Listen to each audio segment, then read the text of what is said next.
Alors, pour cette dernière lecture de la soirée, je vais inviter M. Guy Tauvette à venir nous lire un texte de Patricia Caron qui s'intitule « Le désir enflammé ».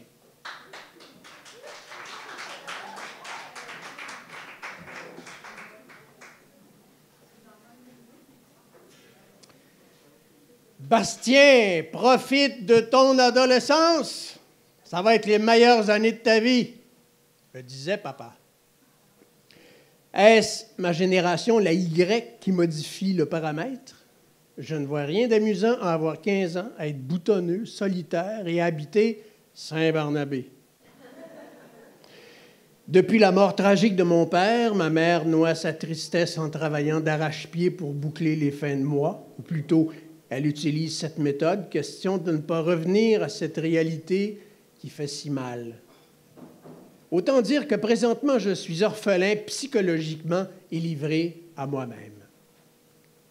Où est passé le beau rêve de notre famille, d'être unis dans un environnement sain? Même les criteaux à l'entrée du village prônent cette valeur. Pourtant, la fermeture de l'usine de papier a rendu la petite municipalité presque fantomatique. Permettez-moi d'appréhender l'avenir. Je fuis ma détresse et mon chagrin en même temps que notre misérable 4,5 aussitôt que l'opportunité se présente. Et j'ai découvert le refuge parfait, mon oasis. Elle est toujours là, prête à m'accueillir au bout de la rue, cette maison maintenant abandonnée que rêvaient d'acheter mes parents. Je me glisse à travers le chambranle de la fenêtre et me réconforte en entendant le parquet de bois craquer sous mes pieds. Accompagné de l'antique lampe à l'huile de mon paternel, je m'adosse contre la cloison et je retrouve mes rêves et plaisirs d'enfant. Mon père me créait les plus belles histoires imaginaires en projetant à l'aide de ses mains des ombres chinoises sur le mur. Chevaliers, dragons et rois se confrontaient valeureusement sous mon regard ébahi. Et chaque fois, la princesse s'était libérée et tous finissaient heureux. Malgré mes 6 pieds et mon air fonceur, je crains le rejet. J'ai une trouille maladive à la seule perspective d'approcher ou d'inviter la magnifique Chloé, la reine blonde de l'école. Après tout, nous ne sommes pas du même royaume. Elle est belle, riche et extravertie, moi, ordinaire, renfermé et pauvre. Qui croirait que ma chance pourrait tourner? Le 26 octobre 2009, à 14h26, jamais je n'oublierai cette date. Je suis tranquillement assis à la bibliothèque de l'école. Elle se pointe devant moi tel un ouragan. Mais quelle sublime tempête! Sais-tu que tous pensent la maison hantée par ta faute? Je ne comprends pas de quoi tu parles.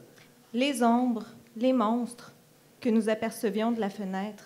Je sais que c'est toi. Je t'ai vu. Je suis paniqué de savoir mon secret ainsi découvert, de plus par elle.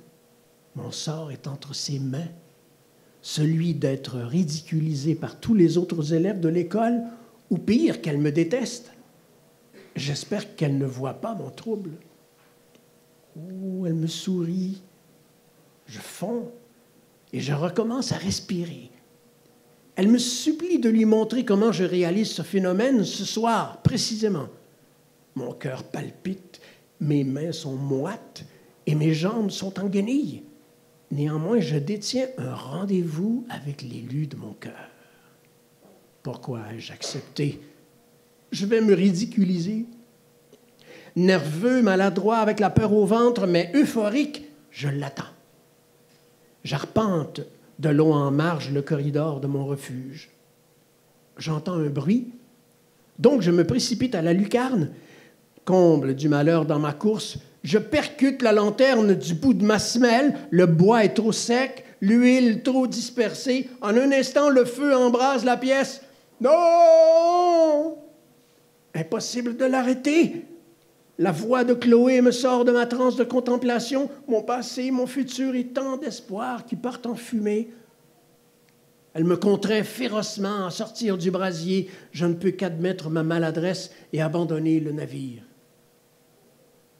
Quelques heures plus tard, après une parade infernale de gyrophares, de pompiers, de policiers, nous constatons que la demeure est une perte totale. Cependant, je gagne au change.